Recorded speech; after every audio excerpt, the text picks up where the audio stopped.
I'm so currently I work at Birkbeck University, and I've been working there since 2010 when I finished my PhD. And before that, I was working as a freelance curator and cultural worker, artist, practitioner, whatever you want to call it.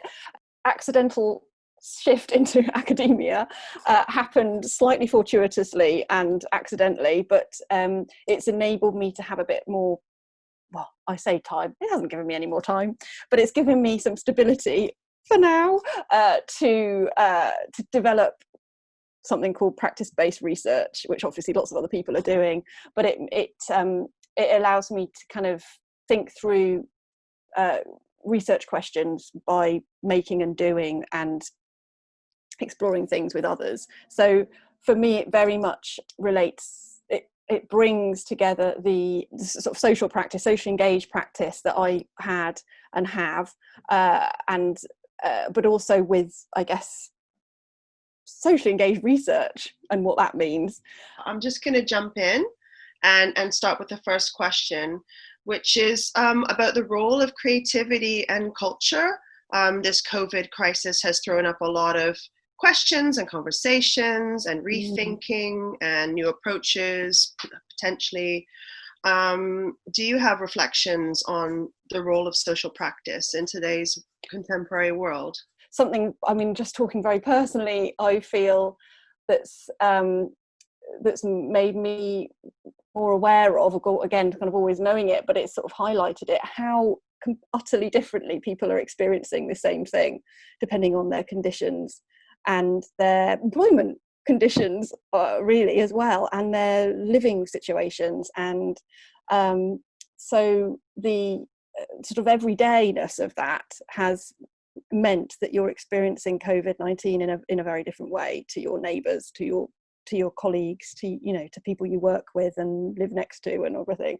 So I think that the difference is really highlighted, and I think that's something, those differences are something that often as socially engaged art practitioners, curators, people involved in this practice that Kim and I are involved in, those are things that we see and experience a lot on the ground anyway. And I think the inequalities of all of that are made more visible. It's another question, of course, as always, as to what do we do about that? How do we cope with that difference and live through it and with it?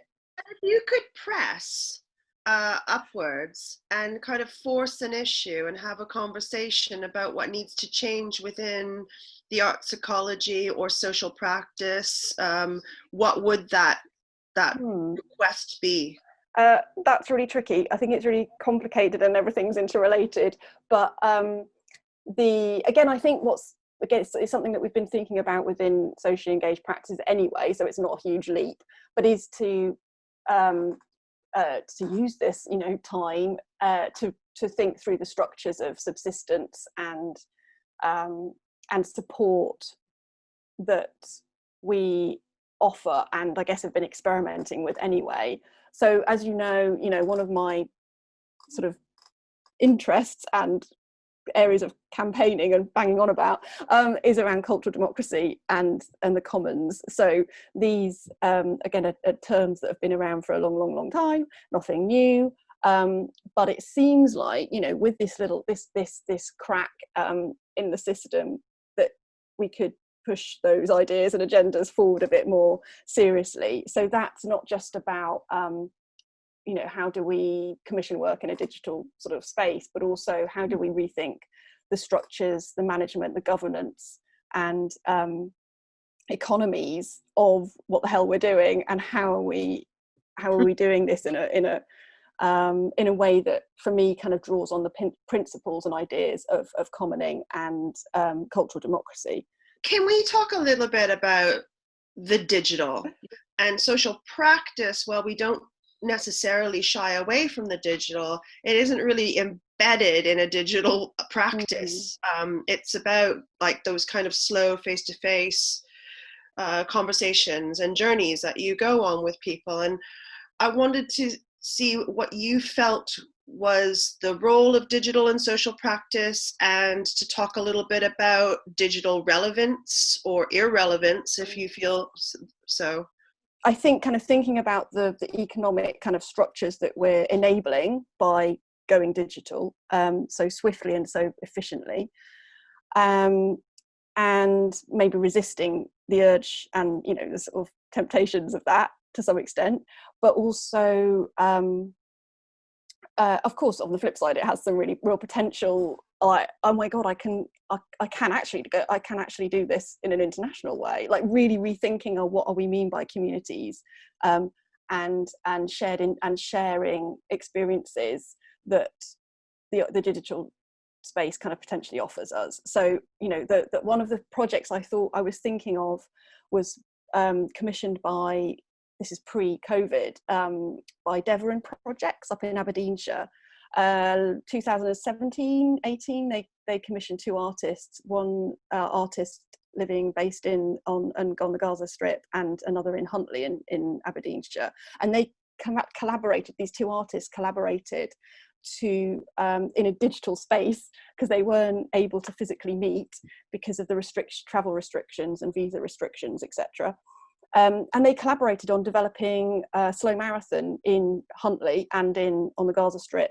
And I think that, you know, those sort of quite slow, intense potentially, and awkward exchanges of a collaboration kind of occurring between two artists in two very different spaces.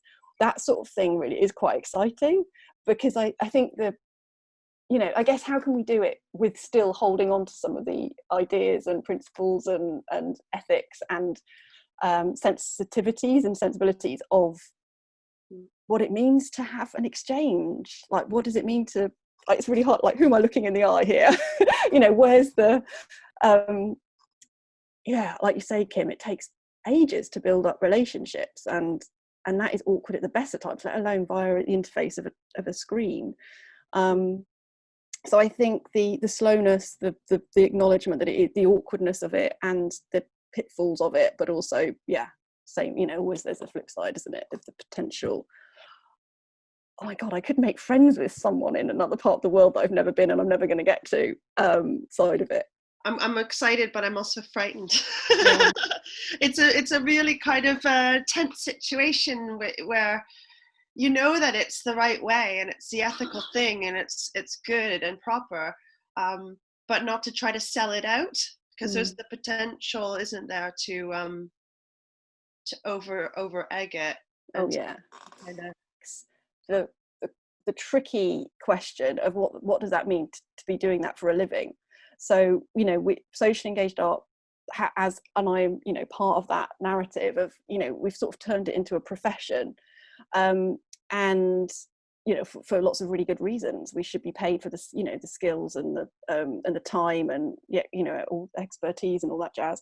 But at the same time, what does that do? What does that do to be turning care work, and emotional labour, as Hochschild describes it, into a contractual obligation and a service? So I'm not saying it's a bad thing, but I think it comes with issues, baggage, and that, I think, is also being thrown up in currently with our discussion around key work, essential work, and the way in which care work is notoriously underfunded and under-resourced. But also, it's by turning it into a form of wage labour, what are you doing to the very kind of exchange and relational aspect of something that might otherwise be called friendship or love, or and I think there's we're always warned about that, and we're like, oh, I need to back off because I'm becoming too close, but it's almost that closeness is what the industry relies on.